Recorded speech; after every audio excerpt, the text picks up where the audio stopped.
এই যুদ্ধত এতিয়া কি হৈছে চাওক। এক আৰ্তনাদত চিঞৰত সমস্ত দেৱতাসকল তেওঁলোকৰ দুৰ্দশাগ্ৰস্ত এটা অৱস্থালৈকে আহি গ'ল। সকলোবিলাক অচেতন হৈ পৰি গ'ল, কিছুমান পলাই পত্তম দিবৰ কাৰণে বাধ্য হ'ল। এতিয়া ইন্দ্ৰই আহি আগভেটা ধৰিবৰ কাৰণে তেওঁ বাধ্য হ'ব লগা হৈছে। চাওক, এই দৈত্যসকলো পলাই গ'ল। দৈত্যসকলৰ অধিপতি বৃত্তাসুৰ অকলশৰে দৈত্যসকলক ৰক্ষা কৰিবৰ কাৰণে সাজু হ'ল। তদ্ৰূপ আজি দেৱতাসকলেও বৃত্তাসুৰৰ ভয়ত এনেদৰে মূৰ্ছিত হৈ গ'ল আৰু লগে লগে বৃত্তাসুৰক প্ৰতিৰোধ দিবৰ কাৰণে ইন্দ্ৰ আহি গৈছে।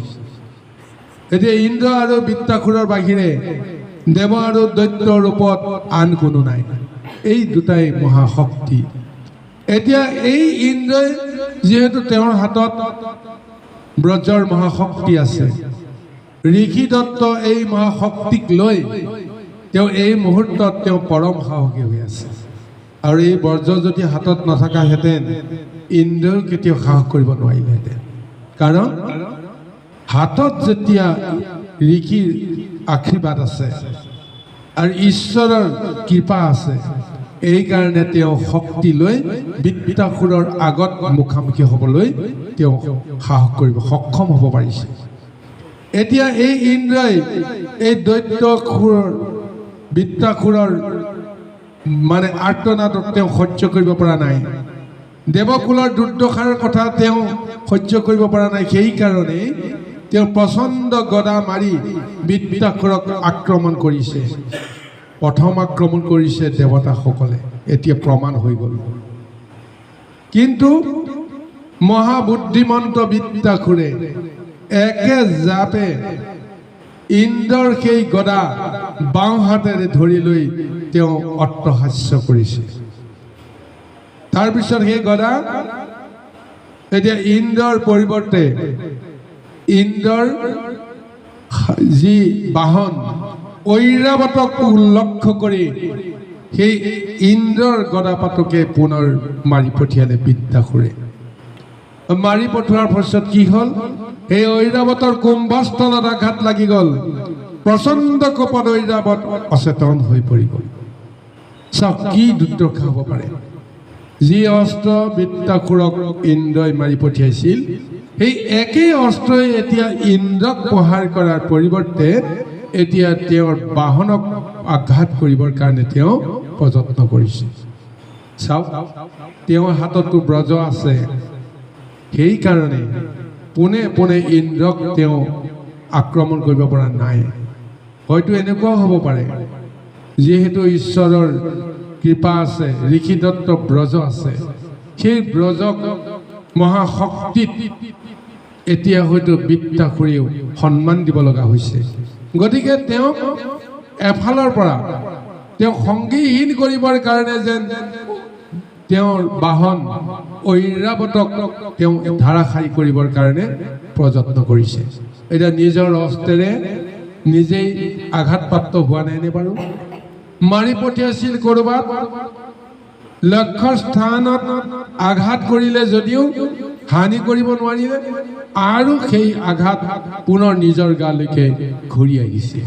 ফলত এতিয়া নিজৰ গদাৰ আঘাততে আজি নিজৰ যিটো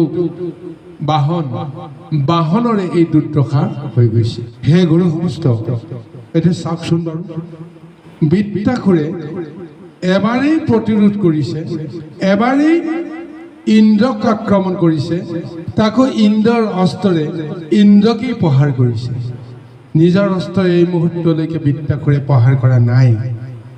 আৰু সেই গদাৰ চোতত যেতিয়া ঐৰাৱত তেওঁ অচেতন হৈ গ'ল, পাক ঘূৰণি খাই খাই যেতিয়া তেওঁ ঢলি পৰিল, ইন্দ্ৰও সেই ঐৰাৱতৰ পিঠিৰ পৰা পিছলি গৈ তেওঁ বোলে 5 খোজমান তেওঁ বহু দূৰলৈকে যেন ছিটিকি গ'ল।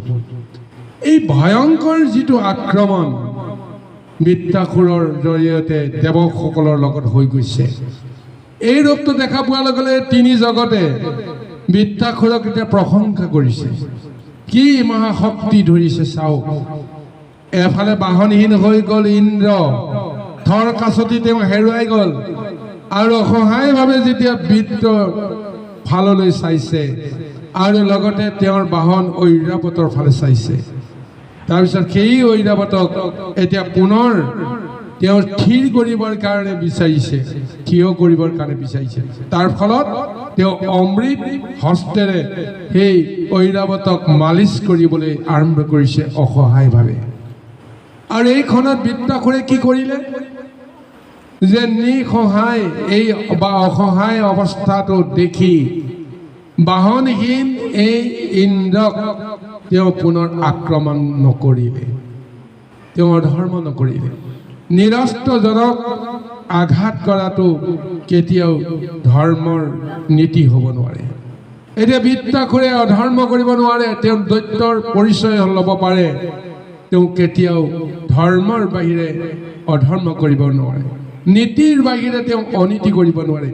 এইকাৰণে বৃত্তাসুৰৰ এই মহাযুদ্ধত দেৱাসুৰেও প্ৰশংসা কৰিব লগা হৈছে, ঋষিসকলেও প্ৰশংসা কৰিব লগা হৈছে, আৰু এইখনত ইন্দ্ৰক প্ৰশংসা কৰাৰ দূৰৰে কথা, বৃত্তাসুৰৰ প্ৰশংসাত পঞ্চমুখ হৈছে সমস্ত জগত।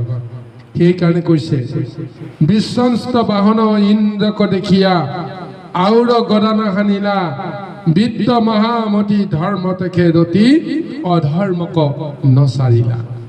অৰ্থাৎ এইখন সংসাৰত আমাৰ পৰিচয় যিয়ে নহওক, দেৱতাই হওক দৈত্যই হওক, নিজৰ ইচ্ছামতেতো আমি দেৱৰ লোকত জন্মগ্ৰহণ কৰিব নোৱাৰোঁ, নিজৰ ইচ্ছামতে আমি দৈত্য লোকতো আমি অহা নাই। এয়া প্ৰভু ভগৱতৰ ইচ্ছা। জীৱসকলক দুটা পক্ষত তেওঁ অৱতাৰণা কৰায়, ধৰ্ম আৰু অধৰ্ম পক্ষ দি তেওঁলোকক পৰিচয়হে কৰাই দিয়ে। কিন্তু কোনে ধৰ্ম পালন কৰে, কোনে অধৰ্ম পালন কৰে, কৰ্মৰ জৰিয়তে তাৰ পৰিচয় হ'ব। গতিকে ধৰ্ম অধৰ্ম পাৰমাৰ্থিক দৃষ্টিত আমি সেইটো গণ্য কৰিবলৈ যদি প্ৰযত্ন কৰোঁ, তেতিয়াহ'লে দৈত্য কুলকো আমি মান্যতা দিব নোৱাৰিম, আৰু দৈত্য দেৱকুলকো আমি মান্যতা দিব নোৱাৰিম। কেৱল কৰ্মৰ জৰিয়তে দেৱত্বৰ পৰিচয়, কৰ্মৰ জৰিয়তে দৈত্যৰ পৰিচয়। আজি এই ক্ষণত এতিয়া কেৱল ধৰ্মযুদ্ধ চলি আছে বৃত্তাসুৰৰ জৰিয়তে। অধৰ্মৰ জৰিয়তে দেৱতাসকলে সুযোগ বিচাৰি সেই দৈত্যসকলক ধ্বংস কৰিবৰ কাৰণে প্ৰযত্ন কৰি আছে।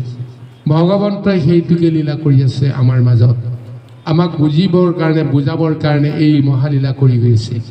এতিয়া প্ৰশ্ন আহিব, যি দৈত্য কুলত মহাভক্তৰ জন্ম হ'ব পাৰে, প্ৰকৃততে ভগৱন্তৰ দৃষ্টিত সেই দৈত্য কুল হ'ব পাৰেনে বাৰু? যি দেৱকুলত গুৰু গোসাঁই নমনা মহা অহংকাৰীসকল আছে, সেইসকল প্ৰকৃততে দেৱত্ব শক্তিৰ ধাৰক হ'ব পাৰেনে বাৰু? নোৱাৰে। কিন্তু পৰিচয় দিছে জন্মসূত্ৰে তোমালোক দেৱকুলত আছা, গতিকে দেৱকুলৰ মৰ্যাদা ৰক্ষা কৰিবৰ কাৰণে কৰ্ম কৰাটোহে প্ৰকৃত ধৰ্ম হ'ব পাৰে। আৰু দৈত্য কুলকো কৈ আছে যে তোমালোকে দৈত্য কুলত জন্মগ্ৰহণ কৰিছা, কিন্তু কৰ্মৰে তোমালোকে দৈত্য বুদ্ধিৰ পৰা মুক্তি পাবৰ কাৰণে সদায় যত্ন কৰিব লাগিব, তেতিয়াহে ধন্য হ'ব জীৱন। গতিকে সেইকাৰণে গুৰুসকল, আমাৰ নিজৰ দেহৰ ভিতৰত দেৱ শক্তি দৈত্য শক্তি দুয়োটাই আছে, যদিও দুয়োটাকেই আমি কাৰ ওচৰত সমৰ্পণ কৰিব লাগিব? ঈশ্বৰৰ ওচৰত সমৰ্পণ কৰিব লাগিব। ৰাজসিক, সাত্বিক, তামসিক, আমি গুণৰ দৃষ্টিৰে কাকো বৈষম্য ভাৱনা ল'ব নোৱাৰিম। তমগুণত আমি মুক্তি নাপাওঁ বুলি ক'লেও নহ'ব, ৰজগুণতো আমি মুক্তি পাব নোৱাৰোঁ, শতগুণতো আমি মুক্তি পাব নোৱাৰোঁ। কেৱল পাপ পুণ্য বিচাৰত স্বৰ্গ মধ্য পাতাল, অৰ্থাৎ সংসাৰৰ লগতে সম্বন্ধ ৰাখি আমি আনৰ আগত দেৱতা ৰূপে পৰিচয় দিব পাৰোঁ, স্বৰ্গত বাস কৰি মহাপুণ্য অৰ্জন কৰি। আৰু কৰ্মৰ দুখত আমি দৈত্যৰূপে অসুৰৰূপে পৰিচয় দি মহা নৰকত আমি শাস্তি ভুগিব লাগিব। ইয়াৰ বাহিৰে জীৱকুলে যদি মুক্তিৰ ব্যৱস্থা কৰিব লাগে তেতিয়াহ'লে দেহৰ ভিতৰত থকা সমস্ত শক্তিক ঈশ্বৰৰ শক্তি বুলি আমি গণ্য কৰিব লাগিব। এইকাৰণে তামসিক শক্তিৰ মহাধাৰক সদা শিৱ শংকৰক ভগৱন্তে ভকত ৰূপে গণ্য কৰি মান্যতা দি যিটো পাৰমাৰ্থিক জ্ঞান আমাক দিবলৈ কৈছে, এই জ্ঞানটো আমি ল'ব পাৰিব লাগিব। আমাৰ মনৰ ভিতৰত থকা অহংকাৰ নামৰ শক্তিটোক আমি ঈশ্বৰত অৰ্পণ কৰিবৰ কাৰণে যত্ন কৰিব লাগিব। সেই শক্তিটোৰে যি কৰ্ম কৰিব সেয়া ঈশ্বৰৰ কৰ্মত পৰিণত হ'বৰ কাৰণে প্ৰযত্ন কৰিব লাগিব।